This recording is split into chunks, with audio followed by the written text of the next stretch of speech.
간략하게 선교 보고해 주실 목사님은 최동영 목사님이십니다. 인터설 캐나다에서 파송받아서 지금 사역하고 계십니다.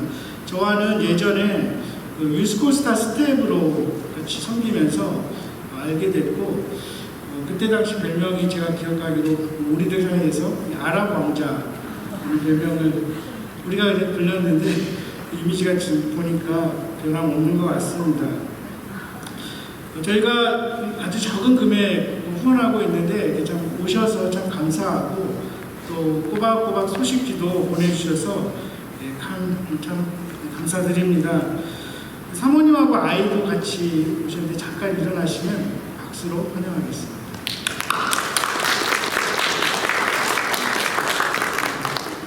총회장님 나오셔서 말씀 전해주시겠습니다. 네, 안녕하세요. 반갑습니다. 아랍 왕장입니다. 네, 런던 리디머 교회 공동체 성도님들 한 분 한 분 이렇게 기도해 주시고 저희 가족을 위해서 후원해 주셔서 다시 한번 감사의 말씀, 감사의 마음을 전합니다. 좀 조용하죠? 네, 제가 그래서 초콜릿을 가져왔습니다. 네, 초콜릿 가져왔는데 제가 지금 살고 있는 곳에서 가져온 현지 로컬 초콜릿이에요. 이것을 얻기 원하시면 제가 퀴즈를 낼 텐데 잘 들으셔야 됩니다. 네. 혹시 뉴텔라 좋아하세요? 뉴텔라? 네, 헤이즐넛으로 만드는 뉴텔라죠. 네.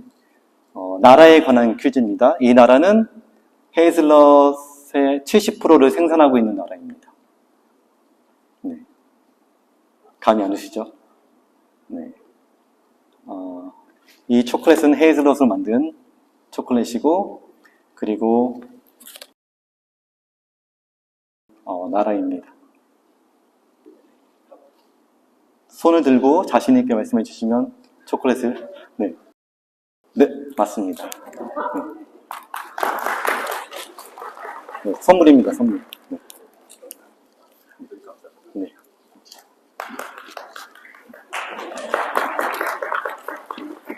네, 성도님들의 얼굴이 처음보다 훨씬 환해지시고 저를 보고 웃고 계시는 분들이 많이 계신 것 같아서 이제 시작해도 될 것 같습니다.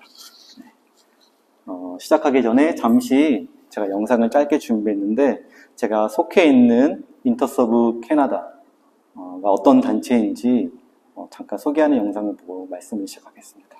1852년에 시작된 단체입니다. 제가 이제 말씀 나눌 때 혹시 좋으시는 분이 5분 이상 계시면 제가 말씀을 빨리 마칠게요. 네. 인터서브 캐나다를 통해서 저는 지금 파송된 선교사이고, 제 와이프는 인터서브 코리아 한국 소속이었는데 이제 저랑 결혼해서 지금은 인터서브 캐나다 소속으로 파송되어 있습니다.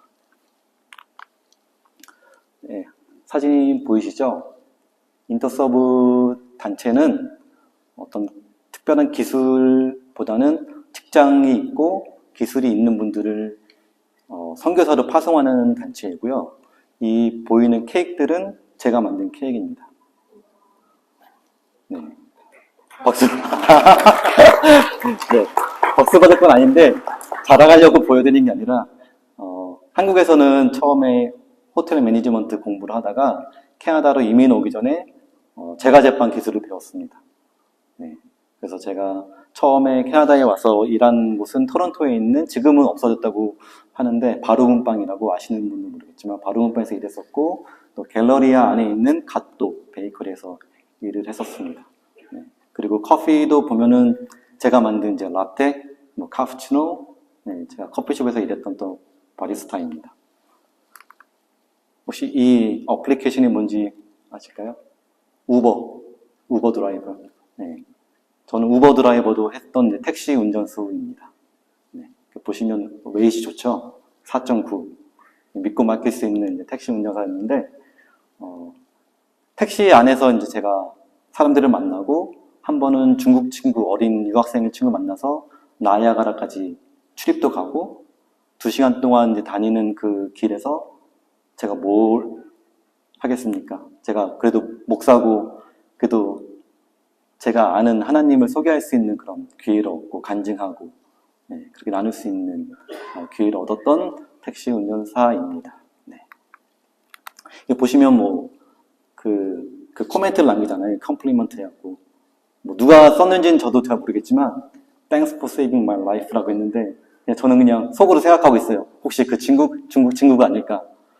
내 생명을 살려준, 혹시 에이든, 제 영어 이름이 에이든인데, 에이든은 혹시 내 생명을 살려준 택시 운전사 아닌가? 라고 저는 제 스스로 이제 생각하고 있습니다. 네. 그리고 저는, 소개해줬던 대로, 목사 안수를 받고, 패스터링을 했던, 에이든입니다. 그런데 어느 날 이렇게 단상에서 설교를 하고 있는데 아무도 저에게 질문은 안 했지만 갑자기 그런 생각이 드는 거예요. 나쁜 마음으로 저한테 질문하는 게 아니라 어떤 꼬마애가, 어떤 어린 학생이 저에게 에이든, 패스터 에이든, what about you? 너도 정말로 네가 설교하는 대로 너 살고 있어? Are you really, living out as you preach, as you believe? 라고 질문을 던지는 그런 생각이 갑자기 드는 거예요. 설교를 마치고 집에 가는데 이 질문이 제 가슴에 이제 딱 들어와서 이게 떠나진 않는 거죠. 이 질문이 왔을 때 제가 이 질문에 답할 대답을 못 찾고 있었어요. 그 다음 주부터 교회 나가는 게 너무 힘들고 마음의 공허함도 너무 크고 내가 여기서 지금 무엇을 하고 있을까? 나는 말만 하고 떠드는 혹시 목사는 아닐까? 라는 생각 때문에 좀 오랜 시간 동안 힘든 시간을 가졌습니다. 그리고 이제 말씀이 있는데 이 말씀이 또 저의 발목을 붙잡는 거죠. 누구든지 가르치고 행하는 자라야 하나님 나라에서 큰 자라고 불려질 것이다. 나는 혹시 가르치고만 있는 목사는 아닐까? 내가 가르치고 행하는 사람일까? 라고 질문을 던지면 여전히 대답이 없는 그 삶을 살고 있었던 목사였던 것이죠. 그래서 이제 이제 교회 밖으로 나가려고 준비를 하니까 제 모습이 마치 이 데이빗 같은 너무나도 연약해 보이는 거예요. 이민 와서 한인교회에서 목회하고 한인 커뮤니티에서 자라다 보니까 영어도 부족하고 여기 와이 캐네디언을 만나려고 하니까 그 사람들은 마치 골리앗처럼 보이고 너무 두려웠어요. 그러면서 이제 하나님께서 저에게 질문을 던져오는 거죠. 말씀이 바로 이 말씀입니다. Where are you, 에이든? 너 어디 있니? 하나님, 저 숨었어요. 제가 제 자신을 보니까 너무나도 부끄러워요. 아무것도 입은 것 같지 않고 너무나도 가진 것 없고 너무도 실력 없는 사람인 것 같아서 숨었어요. 그러니까 하나님께서 누가 너에게 그렇게 이야기를 했니? 누가 그렇게 이야기했을까요? 제 스스로 혼자 숨고 혼자 능력 없다고 생각하고 혼자 부족하다고 생각한 거죠. 이제 이런 시간을 보내고 있는데 하나님께서 저에게 꿈을 주십니다. 혹시 패러글라이딩 혹시 해보신 분 계세요? 패러글라이딩? Does anyone to fly in the sky? No? 아무도 없어요? 네. 이 꿈을 주시는 거예요, 하나님께서. 막 산 정상에 있는데 여기 런던 리디머 교회 성도님처럼 이 성도님들이 제 주변에 가득했어요. 그러면서 저에게 막 박수를 치면서 에이든, 너 할 수 있어. 한번 해봐. 라고 막 응원해 주시고 막 격려해 주시는데 저는 한 번도 해본 적도 없고 꿈에서 저를 날 수 있도록 가르쳐 주는 코치나 인스트럭터도 없어요. 그렇다고 같이 뛰어낼 수 있는 사람도 없었습니다. 그럼에도 불구하고 막 사람들이 저에게 막 응원하는 거예요. 너 할 수 있다고 해보라고. 그래서 제가 했을까요? 안 했을까요? 네? 했어요? 뛰었을까요? 안 뛰었을까요?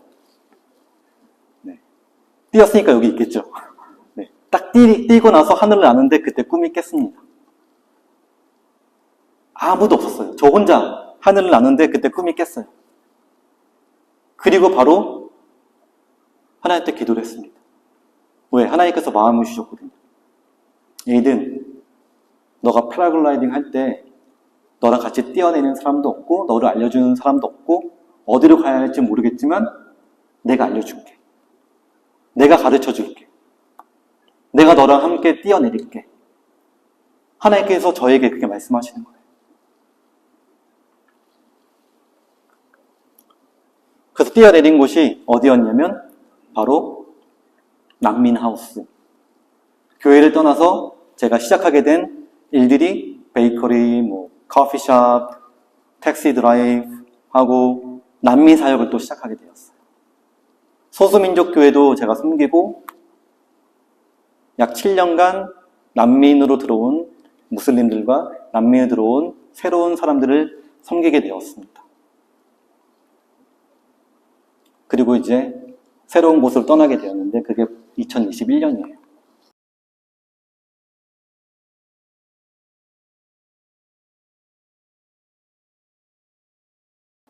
참 크고 아름다운 땅인데 제가 와이프를 만난 곳이 제가 싱글로 근데 지금은 제 와이프랑 제 아기도 데리고 왔잖아요. 하나님께서 뭔가를 준비하셨나 봐요. 그래서 저를 보내신 것 같아요. 그래서 저희가 살고 있는 땅은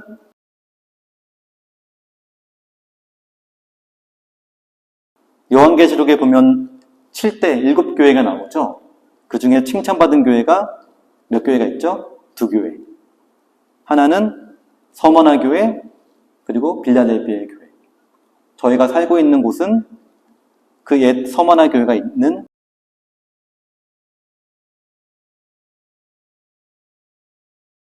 소아시아 7교회. 혹시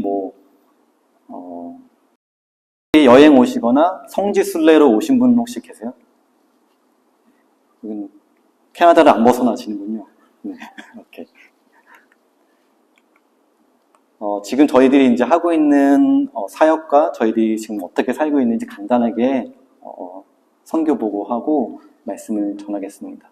저희는 지금 현재 출석하고 있습니다. 제가 알기로 아마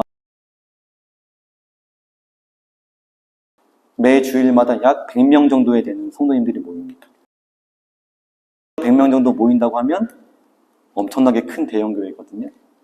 그리고 올해 여름에 여름 수련회에 참석을 했는데 무려 11분이 세례를 받았습니다. 그리고 작년에는 13분이 세례를 받고요. 그리고 최근 들어서 매주마다 새로운 신자들이 오는데 믿는 분들이 아니라 그냥 교회가 궁금해서 교회는 뭐 하는 곳인지 궁금해서 오시는 분도 계시고 가끔은 이렇게 히잡을 쓰고 오시는 분도 계세요. 네. 그리고 저희는 매주 금요일 또는 토요일에 이렇게 소그룹 모임이 있습니다. 소그룹 모임 만나서 같이 성경 공부하고 같이 기도하고 같이 찬양하고 거기서 저도 이제 같이 기타를 치면서 만나고 있는데 제가 아까 말씀드렸죠. 저의 직업이 캐나다에서 베이커였다고. 그래서 집에서도 지금 빵 만들고 케이크 만들어서 이분들과 같이 함께 나누고 소그룹 모임 하고 있고요. 그 펠로우십 저희 윗집에 사는 분 그리고 제 와이프가 한국어 선생님이었는데 한국어 선생님이었을 때 만났던 제자들 그 제자들의 가족들 만나서 계속 펠로우십 하면서 저희들이 살고 있습니다. 그리고 제가 만난 아제르바이잔 친구 그리고 이라크 친구, 시리아 사람들과 함께 만나서 교제 나누고 있고요. 이 아제르바이잔 친구, 이 남자분은 제가 이제 빵 만드는 걸 알고 제 빵을 맛을 보고 제 빵 기술을 자꾸 달라고, 공유해 달라고 해서 아마 이번에 터키에 돌아가면은 저희 집에서 조그만 이제 베이킹 스쿨을 다시 이제 시작할 계획입니다. 그리고 작년에 혹시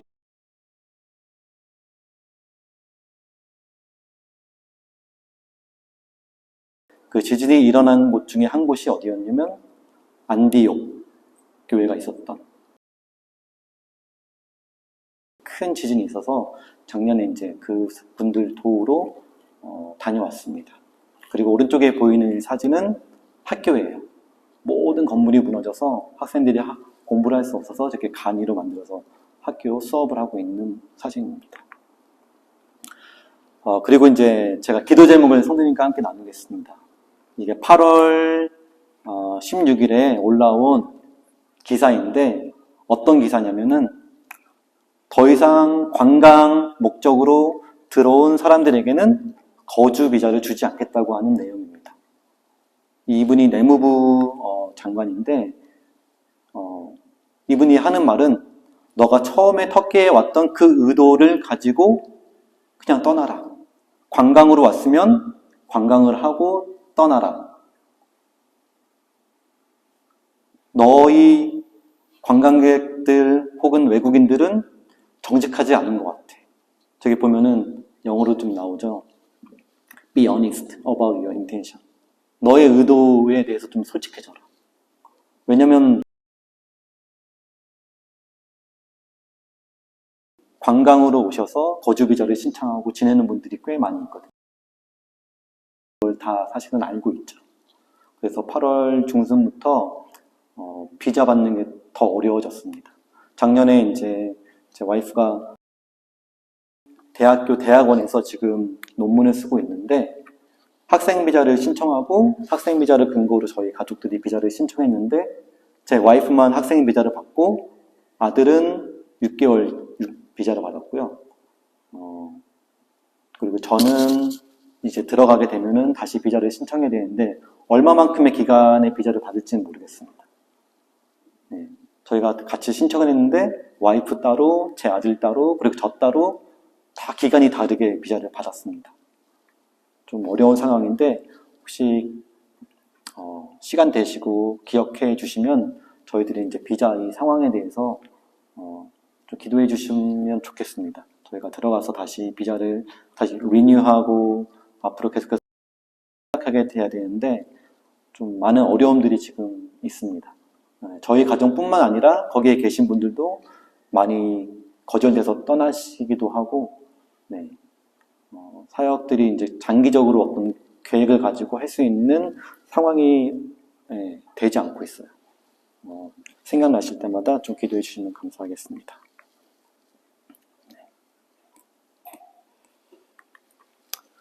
오늘 말씀은 창세기, 저희들이 읽었던 창세기 18장 1절부터 10절 말씀으로 함께 말씀을 나누겠습니다. 오늘 주보를 보니까 뒤에 새번역 성경이 버전이 있는 것 같아요.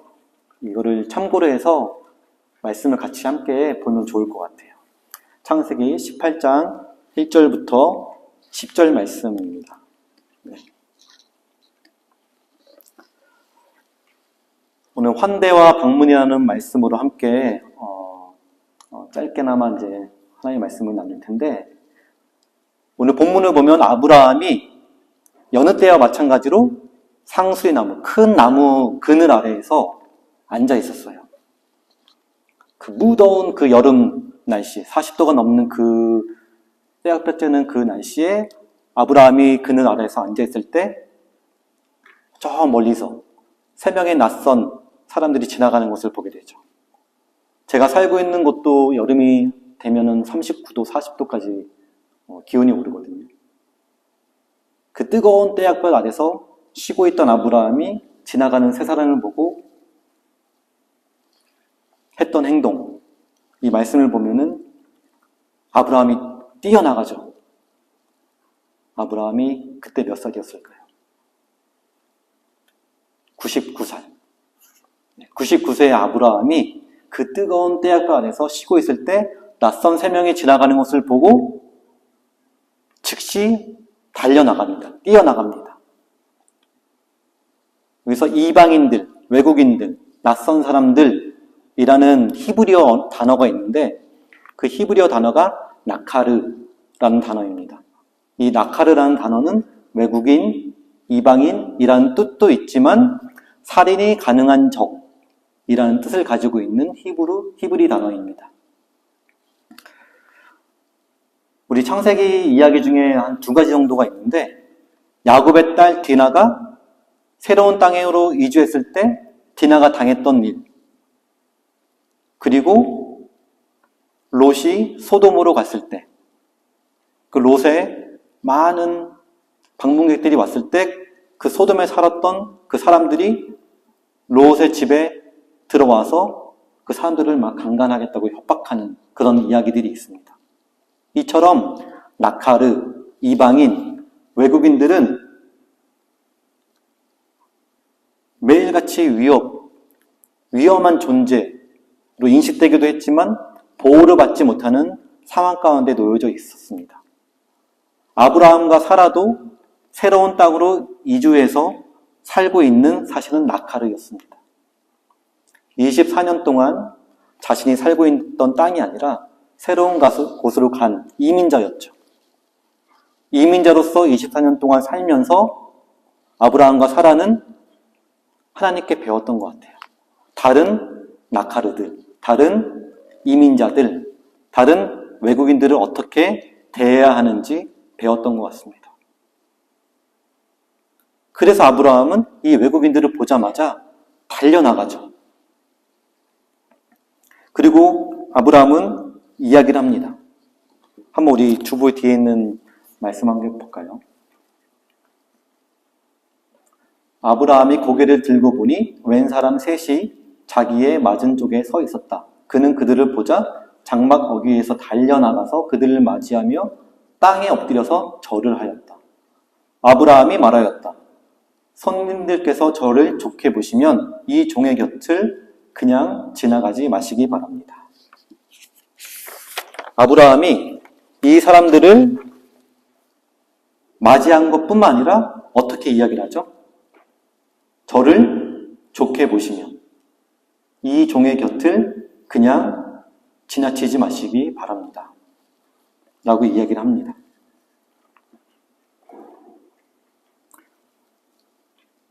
하나님의 부르심은 도저히 알 수 없고 왜 낯선 땅으로 이민 온지 알 수 없었던 아브라함과 사라.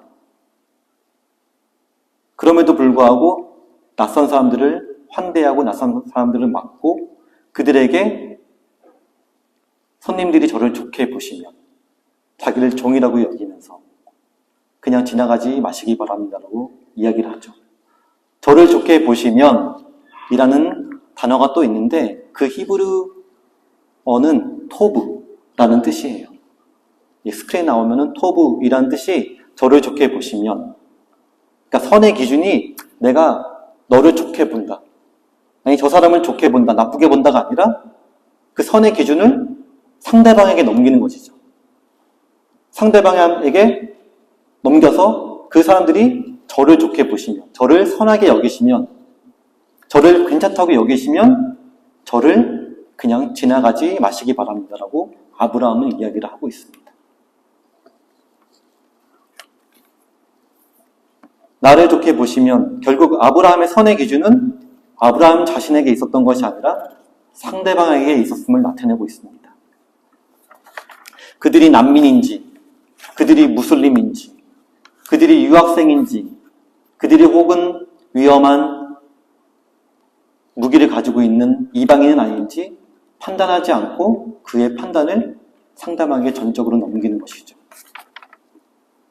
고린도 후서 2장의 말씀을 보면은 바울이 이렇게 이야기하고 있습니다. 너희는 그리스도의 향기라. 이 향기를 지닌 사람 바로 토부. 그 향기를 지닌 사람이 바로 하나님의 토부입니다. 하나님의 좋은 향기, 하나님의 선을 가진 사람이 바로 그 사람의 인품이고 성품인 것이죠.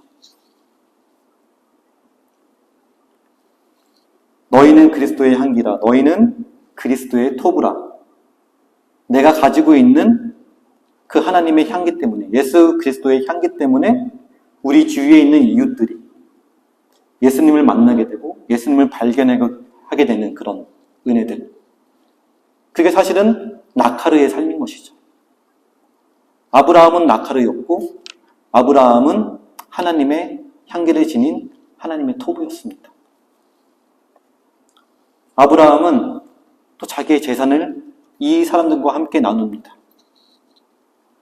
아브라함은 유목민이었는데도 불구하고 자신이 가지고 있는 송아지, 사실은 송아지는 아브라함에게 큰 재산이거든요. 송아지가 자라면 그 송아지로 젖을 짤 수도 있고 텐트를 만들 수도 있고 옷을 만들 수도 있는 재산이거든요. 그럼에도 불구하고 아브라함은 그 재산을 그 낯선 사람들과 함께 나누게 됩니다. 바로 아브라함의 토부, 그리스도의 향기를 나타내는 모습인 것이죠. 아브라함의 환대를 받은 이 3명의 이방인들이 환대를 받은 후에 가장 첫 번째 했던 질문이 무엇일까요? 너의 아내 사라가 어디에 있느냐? Where is your wife Sarah? 하고 질문을 해요. 그러자 아브라함이 대답을 합니다. 사라는 장막 안에 있습니다. 사라는 텐트 안에 있습니다. 그러나 이 말씀을 원문으로 읽어보면 사라는 지금 터버너클, 하나님의 임재 안에 있습니다. 하나님의 말씀 안에 있습니다라는 뜻입니다.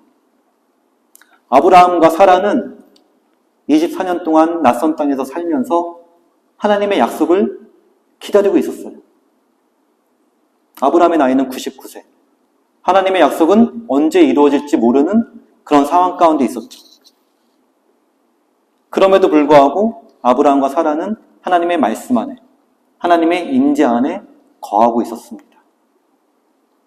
그리고 힘들고 지칠 때, 약속이 언제 이루어질지 알 수 없는 그때에 아브라함은 낯선 사람들을 환대하고 웰컴하고 그들에게 좋은 식사를 대접하죠.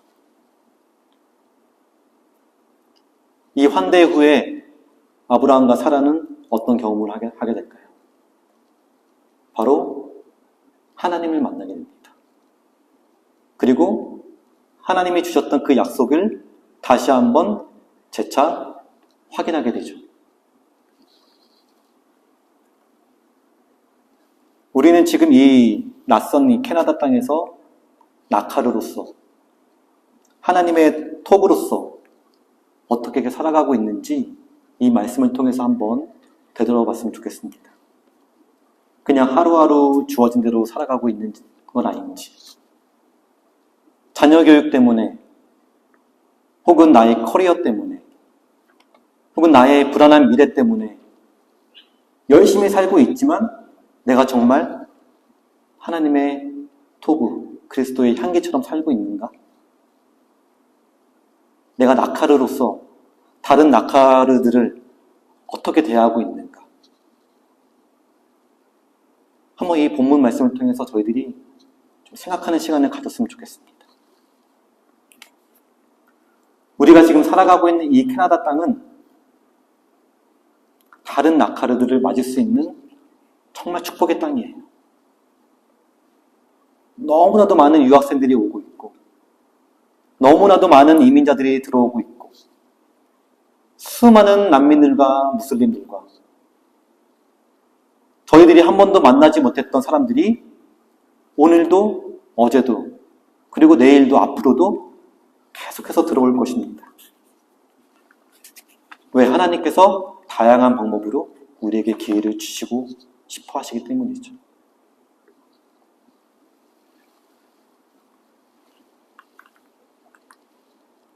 환대. 오늘의 말씀의 제목은 환대와 방문입니다. 이 환대를 그리스어, 헬라어로 보면은 필로제노스라는 뜻이에요. 필로제노스. 근데 필로제노스는 두 단어가 합쳐진 단어입니다. 필로스 플러스 제노스. 필로스는 친구, friendly라는 뜻이 가지고 있고요. 이 제노스는 stranger, 낯선 사람이라는 뜻을 가지고 있습니다. 아주 상반된 이 두 단어가 합쳐진 단어가 바로 환대의 뜻입니다. 무슨 뜻일까? 결국은 내가 다른 이들을 환대했을 때, 다른 이들을 기쁜 마음으로 내가 받아들였을 때, if we are hospitable or give hospitality to others, 우리가 환대를 베풀었을 때 우리는 다른 낯선 사람들과 친구가 될 수 있는 기회를 갖는다는 뜻입니다. 필로제노스는 be friend with a stranger 라는 뜻을 가지고 있어요. 요한복음 1장 14절 말씀 우리가 잘 알고 있는 말씀이죠. 말씀이 육신이 되어 우리 가운데 거하심에 라고 나와 있는 말씀인데 이 말씀을 유진 피터슨 목사님이 쓴 메시지 성경으로 보면은 그 말씀이 살과 피가 되어 우리가 사는 곳에 오셨다. He moved into your neighborhood, my neighborhood. 우리 이웃으로 다가오셨다는 뜻이에요. 어떤 모습으로요? 이민자의 모습으로, 유학생의 모습으로, 난민의 모습으로, 무슬림의 모습으로 우리 이웃으로, 우리 주변으로 오셨다는 뜻입니다. 그리고 마태복음 5장 14절부터 16절의 말씀을 보면 이렇게 나와 있어요. 너희에게 오는 손님을 기쁘게 맞아들여라. 후하게 베풀며 살아라. 영어 성경을 보면 너무 정확하죠. Keep open house. Be generous with others. 저희가 이번에 캐나다에 방문하면서 저희들이 지낼 곳이 없었어요. 근데 몇몇 집사님들과 성도님들께서 그분들의 집을 열어주시고 저희들을 환대해 주시고 맞아드렸습니다. 저희 가족이 오늘 잘 데가 없어요. 혹시 집을 열어주실 수 있으실까요? 네, 한 분 계시네요. 감사합니다. 마태복음 5장 14절부터 16절 말씀이 이 말씀이에요. 너희에게 오는 손님을 기쁘게 맞아들여라. 그리고 움켜쥐지 말고 후하게 베풀며 살아라. Be generous. 그 방문이라는 뜻이 또 있습니다. visitation. 이 말씀은 그리스어로 에피스 캡토마이 라는 뜻인데 저희가 신방도 가고 방문도 하고 친구들과 놀기 위해서 찾아가기도 하잖아요. 하지만 방문이라는 뜻은 어떤 뜻이 있냐면 그 사람이 무엇이 필요한지 그에게 어떤 것이 유익이 있는지 살펴보고 돌아보고 그것을 확인하고 위해서 가는 것이 방문이에요. 그냥 놀러가 갈 수도 있죠. 그냥 교제하기 위해서 갈 수도 있죠. 하지만 방문했을 때 도대체 그 사람에게 유익이 무엇인지 그 사람에게 어떤 것이 필요한지 둘러보고 살펴보는 것이 바로 방문의 목적입니다. 선교적인 삶, 미셔널 라이프. 아마 목사님께서 선교적인 삶에 대한 이야기를 많이 하실 거예요. 선교적인 삶은 성육신적인 삶입니다. 그들과 같이 되는 것. 그리고 우리가 익숙한 곳이 아니라 낯선 곳으로 가려고 하는 그 마음. 그리고 우리가 가지고 있는 이 믿음을 삶으로 프랙티컬하게 우리가 살아내는 것. 그리고 사랑으로 후하게 맞아들이고 기쁘게 맞아들이는 그런 삶. 그것이 바로 선교적인 삶일 것입니다. 제가 선교적인 삶을 위한 팁을 좀 준비해 왔습니다. 제가 토론토에 살 때 했던 방법이고요. 어렵지 않고 아주 간단하게 할 수 있는 그냥 프랙티컬한 팁이에요. 제가 소개시켜 드리겠습니다. 가장 기본적인 사역은 기도입니다. 기도. 네. 기도를 하시면 됩니다. 기도 자체가 사실은 선교이고 기도 자체가 사역입니다. 그리고 두 번째는 제가 전에 말씀드렸던 것처럼 익숙한 곳이 아니라 낯선 곳에 가는 것. 네. 낯선 곳에 가서 그냥 거기에 있는 것. 그게 presence ministry, being present. 그게 선교예요. 예수님께서 이 땅에 오셔서 예수님은 누구와 함께 계셨죠? 죄인들, 가난한 자들, 아픈 사람들, 연약한 자들과 함께 있었죠? 거기에 있는 것 자체가 선교입니다. 커피 다 드시잖아요. 티몰튼스, 스타벅스 커피 드시잖아요. 낯선 곳으로 한번 가서 드셔보세요. 그 낯선 곳에서 또 기도하는 겁니다. 성령님을 초대합니다. 그리고 이 낯선 곳에 있지만 여기 앉아있는 다른 커스터머들 예수님이 모른다면 그들에게 찾아가 주세요. 라고 큰 소리로 말고, 큰 소리로 기도하면 미쳤다고 생각하시니까 조용히 하나님의 그 초청장을 나의 기도로 다른 사람들에게 주는 것이죠. 그리고 긴장하지 말고 그냥 릴렉스 하면서 좀 마음을 오픈하는 거죠. 혹시라도 성령님께서 마음을 주시면, 좀 부담을 주시면 거기에 있는 낯선 사람들, 아니 몇 번 얼굴 봤던 사람들에게 다가가서 뭐 hello, 뭐 how are you 이런 식으로 약간 스몰 톡을 시작하게 되는 거죠. 그렇게 인게이징 하는 것 자체가 사실 선교이고 그것이 바로 선교적인 삶입니다. 늘 익숙한 곳이 아니라, 늘 만났던 사람이 아니라 만나보지 못했던 사람들, 가보지 않았던 곳에 가고 조금씩 나의 삶을 여는 것들, 그게 바로 선교예요. 선교는 저처럼, 저희 가족처럼 뭐 타지에 가서 사는 것이 선교가 아니라 사실은 캐나다에서 살고 낯선 사람들을 만나고 그들을 위해서 기도하고 그들을 위해서 마음을 열어서 환대하는 것 자체가 사실은 선교입니다. 이 그림은 혹시 알고 계세요? 이 그림? 네, 이 그림은 플라톤의 동굴의 비유라는 그림인데, 사실은 저희들은 저 위에 서 있는 햇빛을 본 사람들이에요. 하나님의 빛을 보고 그리스도의 빛을 본 사람들입니다. 그러나 여전히 이 땅 가운데 저 참 빛을 보지 못하고 거짓된 빛을 보고 살아가는 사람들이 수없이 많아요. 동굴 안에서 저 횃불에 비춰진 빛을 보고 저게 진짜인지 알고 여전히 저기에 머물러 있는 사람들이 너무나도 많이 있습니다. 예수님께서 동굴에 있었던 저희들을 구하기 위해서 동굴 안으로 찾아오시고 어둠으로 찾아오셔서 저희들이 꺼내주셨잖아요. 저 동굴 안에 있는 사람들이 밖으로 나올 수 있는 유일한 길은 빛을 본 사람들이 다시 들어가서 그 사람들의 손을 잡고 나오는 방법밖에 없어요. 그 역할을 하나님께서 저에게 주신 것입니다. 빛을 본 너희들아, 후하게 베풀며 살아라. 다른 낯선 이들을 환대하며 그들을 기쁘게 맞아들여라. 그것이 바로 오늘의 말씀, 하나님께서 저에게 그리고 성도님 한 분 한 분에게 전해주고 싶어하는 말씀일 것입니다.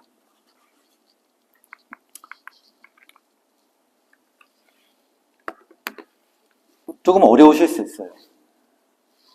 낯선 곳에 가는 것도 어려울 수 있고 낯선 이들에게 말을 거는 것도 어려울 수 있어요. 그래서 기도를 해야 합니다.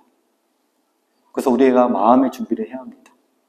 이 런던 리디먼 교회가 새롭게 공동체가 세워져 가고 있잖아요. 분명히 하나님의 계획하심이 있거든요. 제가 여기 길을 오면서 너무나도 시골 같은데 오면은 시니어 분들밖에 안 계시겠지? 라고 생각을 했는데 너무나도 젊은 분들도 많고 교회가 너무 건강해 보여서 너무 감사합니다. 하나님께서 이 공동체를 세우시고 이 공동체를 부르시고 이 공동체를 모이게 하시는 이유가 분명히 있을 거예요. 이 런던 이 땅에서 하실 일이 분명히 있으신 것 같습니다. 환대와 방문 뿐만 아니라 기도를 통해서 우리의 삶을 돌아봄을 통해서 우리가 조금 더 넓어지고 우리의 삶의 그 바운더리를 좀 넓히는 그 하나님의 목적, 하나님의 그 계획, 그것들을 조금 더 민감하게 좀 더 생각했으면 좋겠습니다. 함께 기도하겠습니다. 사랑의 아버지 하나님 감사합니다. 하나님, 저희를 이민자로 이 낯선 땅으로 부르시고 또 하나님의 은혜를 맛보게 하시고 하나님께서 예수 그리스도의 피와 십자가로 우리를 환대하시고 우리를 받아들여 주신 그 은혜에 감사하며 우리의 부족한 이 마음과 우리의 부족한 삶을 주님께 다시 한번 고백하며 우리 삶을 드리기 원합니다. 하나님, 이민자로서 살며 참으로 바쁘고 참으로 연약하고 참으로 힘든 경험도 많이 있겠지만 그 모든 그 경험들과 그 모든 삶의 이야기들이 결국은 낯선 이들을 위한, 우리 주위로 찾아오는 이웃들을 위한 하나님의 훈련이고 하나님의 계획이었음을 다시 한번 깨닫게 됩니다. 하나님, 이 캐나다 땅에서 우리가 살며 움켜쥐고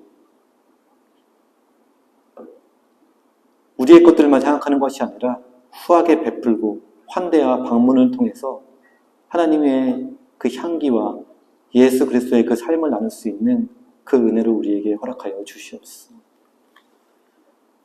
우리를 위해 죽으시고 우리를 위해 환대를 베풀어 주신 예수 그리스도의 이름으로 기도합니다.